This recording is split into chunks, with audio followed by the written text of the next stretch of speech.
شیخ صاحب یہ سوال پوچھا گیا ہے کہ موبائل میں قرآن رکھنا جائز ہے یا نہیں؟ ڈیلیٹ ہو جاتا ہے پھر ڈاؤن لوڈ کرتے ہیں، اس کے لیے کیا حکم ہے؟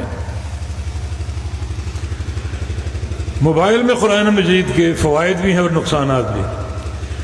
فوائد یہ ہیں کہ جہاں مصحف نہ ہو وہاں پڑھنے کا، تلاوت کا موقع میسر رہتا ہے، اور نقصان یہ ہے کہ مساجد میں لوگ موبائل کھول کر بیٹھ جاتے ہیں، قرآن کی تلاوت کرتے ہیں، حالانکہ موبائل کا قرآن مصحف کے کلام جیسا نہیں ہے۔ جہاں قرآن پاک موجود ہے، مصحف موجود ہے، وہاں مصحف سے تلاوت کیجیے، مصحف سے تلاوت کیجیے۔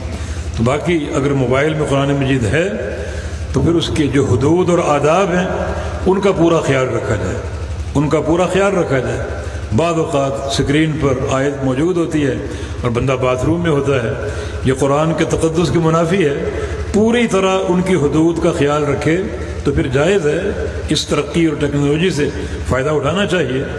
ہم نے یعنی حفظ کے اعتبار سے، سفر میں قرآن کی تلاوت کے اعتبار سے اس کے بڑے فائدے دیکھے ہیں، تو فائدے بھی ہیں لیکن بعض اوقات نقصان بھی ہو سکتا ہے، تو فوائد کی حد تک آپ محدود رہیں اور جو چیزیں نقصان دہ ہیں ان سے اجتناب کی کوشش کریں۔